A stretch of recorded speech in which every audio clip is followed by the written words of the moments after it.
What if I told you that the man who lit up the world was once called stupid by his teacher? That's right. Thomas Edison, the guy we hail as a genius, was dismissed as a total dimwit. But here's the shocking truth. Those brutal early flops didn't break him. They built him. We're talking 10,000 failures before he flipped the switch on history. And that's why you can't look away. This isn't just about a light bulb or a stack of patents. It's about a relentless, jaw-dropping grind that turned a nobody into a legend. Stick around, because Edison's story will flip everything you think you know about failing. Picture this. It's 1847, and little Thomas Edison is born with a brain buzzing with questions. He's the kid who's always tinkering, always poking at the world like it's a giant puzzle. But not everyone's a fan. One day, his teacher snaps, tells his mom he's addled, too stupid to learn a darn thing. Harsh, right? That kind of label could crush most people into dust. But Edison? He smirks at it. It's like a match striking flint. His mom yanks him out of school, homeschools him, and boom, that's where the real fireworks start. By 12, he's elbow deep in experiments, playing mad scientist in his basement. Then at 15, he saves a kid from a runaway train, like a superhero origin story, and scores a gig as a telegraph operator. That job? It's his first dance with electricity, and he's smitten. But Edison doesn't stop at tinkering. Before the light bulb even sparks in his brain, he's churning out bangers like the phonograph. Yep, the first machine to record sound. He tweaks the telegraph, soups up the telephone, and every step of the way, he's tripping over failures like they're stepping stones. He famously quips, "I have not failed. I've just found 10,000 ways that won't work." 10,000. Most of us would tap out after 10, but Edison? He's grinning through the chaos. For him, every flop is a clue. Every no, a nudge toward yes. Now let's zero in on the light bulb, his crown jewel. Think it was a quick win?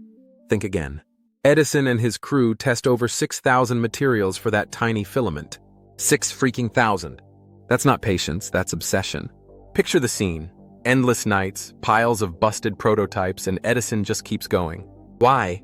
Because he doesn't see failure, he sees progress. Every dud is a breadcrumb leading to the big payoff. And when that bulb finally glows, it's not just a light, it's a revolution. It stretches the workday past sunset, makes streets safer, and kickstarts the electrical grid we still lean on today. Edison doesn't just invent a gadget, he rewires the future.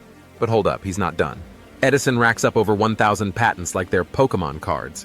The alkaline storage battery? His. The carbon microphone? Yep. Even an electric vote recorder, because why not? He's a workaholic machine, running on 4 hours of sleep and pure grit. His team's dragged along for the ride, but here's the kicker. He inspires them. He drops gold like, genius is 1% inspiration and 99% perspiration, and then sweats it out to prove it. The man's a walking energy drink. Of course, it's not all sunshine and light bulbs. Edison's got baggage. He locks horns with Nikola Tesla. Think epic inventor showdown, complete with sparks and shade. He's also a bulldog in business, hoarding patents like a dragon with gold and pushing his workers hard. Critics call him out, and yeah, he's flawed. But that messiness? It's part of what makes his story so real, so raw. Love him or loathe him, you can't ignore the guy. So what's the deal here? Edison's life screams one truth. Persistence and innovation can bulldoze any obstacle.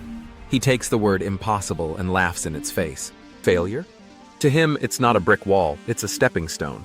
He shows that with enough hustle, guts, and a sprinkle of madness, anyone can turn their wildest dreams into something tangible, no matter how many times the world says no way. Next time you're staring down a setback ready to chuck it all, think of Edison. The kid they called stupid who lit up the planet. The guy who turned 10,000 failures into a legacy. Then ask yourself, what's your next move?